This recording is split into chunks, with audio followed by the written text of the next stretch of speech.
উনি তোমাকে এখনো খুশি দেখতে চান। নাওশি বলে, আমার আর সুমির বিষয়ে তুমি কিছুই জানো না।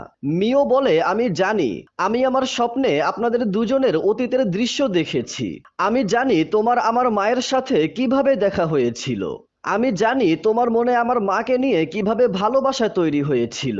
তোমরা দুইজন কিভাবে হাসাহাসি করতে। আমি জানি তোমার জীবনে আমার মায়ের উপস্থিতিটা কতটা গুরুত্বপূর্ণ ছিল। তুমি অন্ধকারের মধ্যে হারিয়ে গিয়েছিলে। আমার মা তোমার হাত ধরে তোমাকে অন্ধকার থেকে আলোর মধ্যে নিয়ে এসেছিল। ঠিক সেভাবেই মিস্টার কুডোর সাথে দেখা করার পরে আমার অস্থির রুহটা তার আসল ঠিকানা খুঁজে পেয়েছে।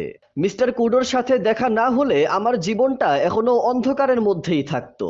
যেই মানুষটা আমাদের জীবনের সবচেয়ে কাছের একজন মানুষ বা সবচেয়ে গুরুত্বপূর্ণ একজন মানুষ, ওই মানুষটার হারিয়ে যাওয়ার যে ব্যথা ওইটা কতটা গভীর হয়ে থাকে এটা আমি অনেক ভালোভাবেই জানি। কিন্তু তারপরেও তুমি যেটা করেছো ওইটাকে কোনোভাবেই ক্ষমা করা যাবে না। আমি শুধু এখন এটাই ভাবি যে আমার মা বেঁচে থাকলে এখন উনি তোমাকে কি বলতেন। তোমার জন্য আমার কোনো রকম সিম্প্যাথি নেই, কিন্তু আমি আমার মায়ের অনুভূতিগুলোকে ইগনোর করতে পারবো না। আর সেজন্যই আমি নিজে এখানে এসেছি। আমার মা তোমাকে খুশি দেখতে চেয়েছিলেন।